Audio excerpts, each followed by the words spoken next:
ભજનની આ રસધારાની વચ્ચે બહુ સંક્ષિપ્તમાં બે વાત કહેવા માટે ઊભો થયો છું. પૂજ્ય બાપુની નિશ્રામાં સહજપણે યોજાઈ ગયેલા આ સમન્વય યજ્ઞમાં એક એવી દરખાસ્ત આવી છે. સુમનભાઈ ગગનગઢ રમવાને આવો એ સાંભળ્યા પછી એવો વિચાર કરી રહ્યા છે કે આવી 15 રચના એનું સંપાદન કરવામાં આવે અને જેથી શિષ્ટ સાહિત્યના વાચકો સુધી આ ભજન અને એનો મર્મ પહોંચે, એનાથી એ અવગત થાય. વર્ષો પૂર્વે ઝવેરચંદ મેઘાણીએ સોરઠી સંતવાણી અને એ પછીથી સાંઈ મકરંદે સતકેરી વાણીમાં ભજનના ભાવલોકને ખોલી આપ્યો છે, આપણી સમક્ષ મૂક્યો છે.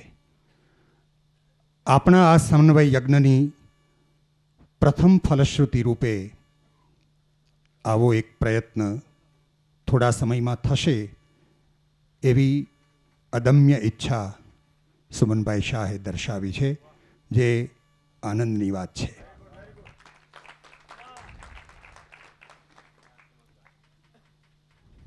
બીજી એક વાત,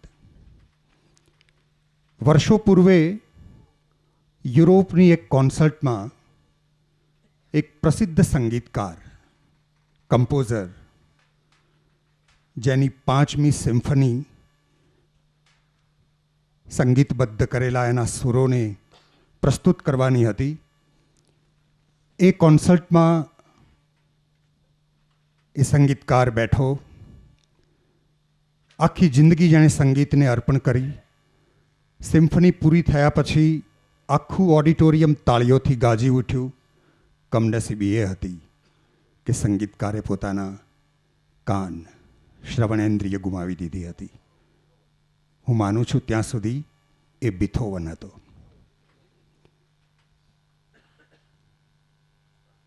પિસ્તાલીસ વર્ષ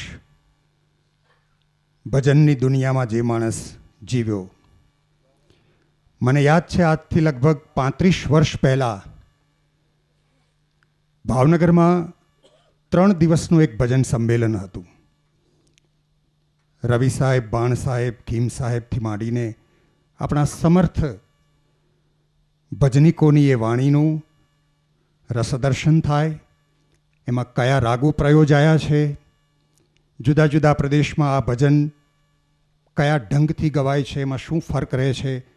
અમરદાસ ખારાવાલા, અમરનાથ નાથજી, યશવંત ભટ્ટ, એવા બધા ધુરંધરો હતા. અને એ ભજન સંમેલન જ્યારે પૂરું થયું ત્યારે આખું ભજન સંમેલન છેવટે પ્રાણમય હતું. એટલે કે પ્રાણલાલ વ્યાસ એ ભજન સંમેલનમાં એવી અમીટ અસર મૂકી ગયા હતા. કમનસીબે આટલી ભજનની સેવા કરનારી માણસને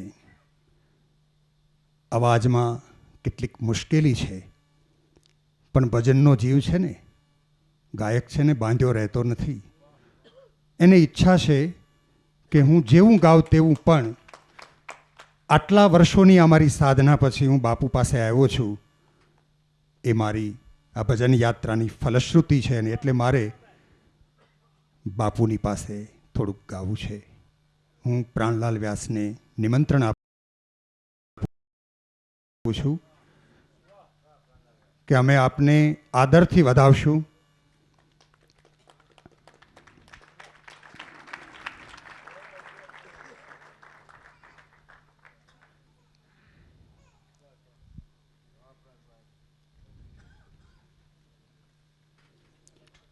બીથોવનને જે પીડા થઈ હશે એવી જ પીડા પ્રાણલાલ વ્યાસ અનુભવતા હશે.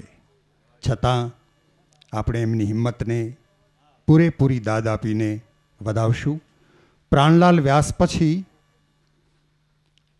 હેમંતભાઈ ચૌહાણ એક ભૈરવી આપણને સંભળાવશે અને આ ભજન સંધ્યાનું પછી આપણે સમાપન કરશું. પ્રાણલાલ વ્યાસ.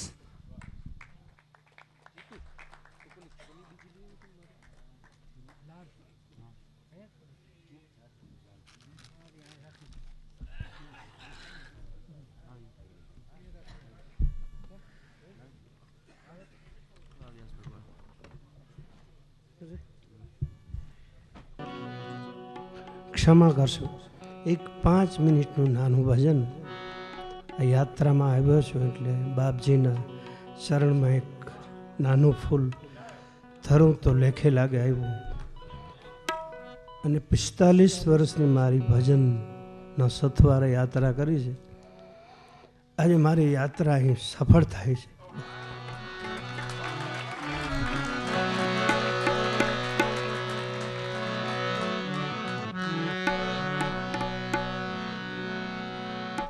બાપુનું હેત બહુ હતું અને 6 વર્ષ સુધી, હું 22 વર્ષ પહેલાં પણ બાપુના ચરણમાં ગાતો તલગાજડા જઈને. ભીખુદાનભાઈ મને અતિ આગ્રહ કર્યો કે પ્રાણભાઈ હું તમારે હારે છું, મજા આવશે. અને અહીં કેને મજા ન આવે એ તમે વિચારજો.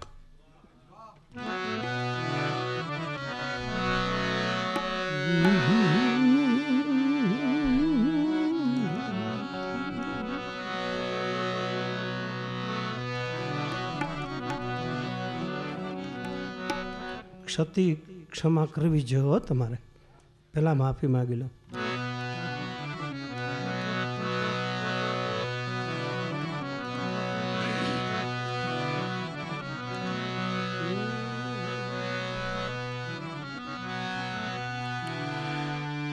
વેદ થકે બ્રહ્મા થકે,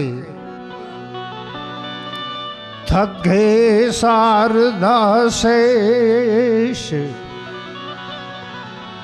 गीता जी को गम नहीं, वहाँ सदगुरु को उपदेश.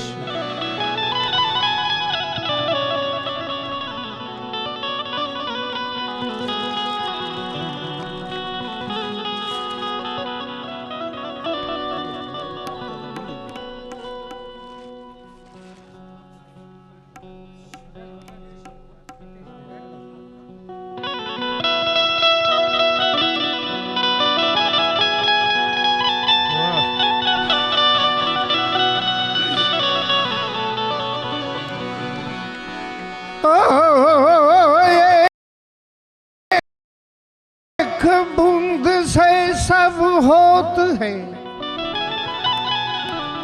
कायर और सूर दास सतार तू देख ले, सब में उसका नूर. मस्त राम मुर्दे को पूछे, हमको कुछ बतलावो जी. अरे मस्त राम मुर्दे को पूछे, हमको कुछ बतलावो जी. एक मुर्दा उठ कर बोला, मर कर के सुख पावो जी.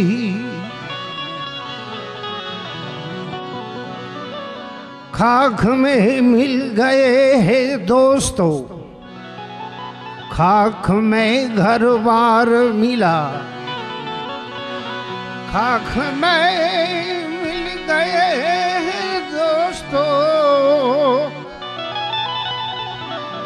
खाक में घर बार मिला. जोगी बनकर दर बदर फिरे, फिर भी वो दिलदार ना मिला.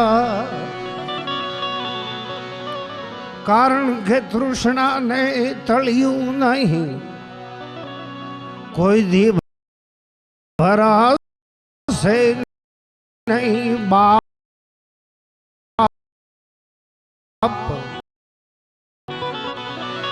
तृष्णा ने तड़ियू नहीं, कोई दी भरा से नहीं बाप. माटे जपिया करने जाप, तो थोड़ी राहत रे से रावता. जपिया करने जा थोड़ी राहत रहसे रावता प्याला भरी प्रेमना पीधा હોય ને પૂછો પ્યાલા ભરી પ્રેમના પીધા ને તમે પૂછો પ્યાલા ભરી પ્રેમના પીધા હોય એને પૂછો કારણ કે મરડતા તા કંઈક મૂછો બધા રાખ બની ગયા રાવતા મરડતા તા કંઈક મૂછો બધા રાખ બની ગયા રાવતા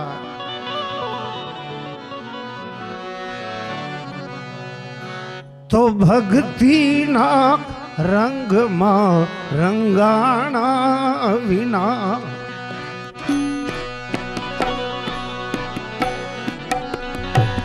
ભક્તિ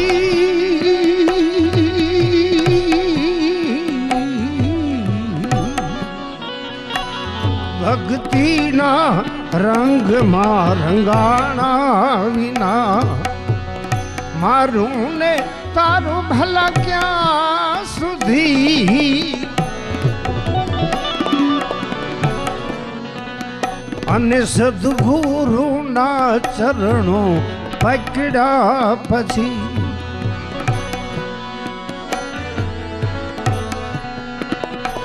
સદગુરુના ચરણો પકડ્યા પછી ભ્રાંતિને ભય ભલા ક્યાં સુધી સદગુરુના ચરણો પકડ્યા પછી ભ્રાંતિને ભેદ ભલા ક્યાં સુધી ભક્તિના રંગમાં રંગાણા પછી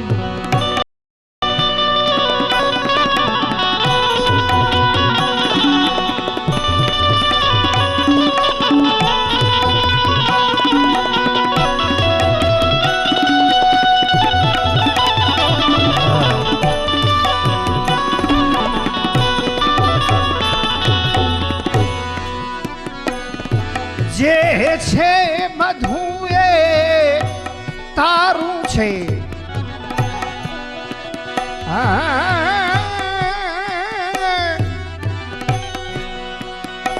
જે છે બધું એ તારું છે બધી માલિકી પણ તારી છે બધું એ તારું છે જે છે બધું એ તારું છે બધી માલિકી પણ તારી છે તો નિષ્ઠાની સ્થિતિ ભલા જાગ્યા પછી નિષ્ઠાની સ્થિતિ ભલા જાગ્યા પછી આશા નિરાશા ભલા ક્યાં સુધી નિષ્ઠાની સ્થિતિ ભલા જાગ્યા પછી આશા નિરાશા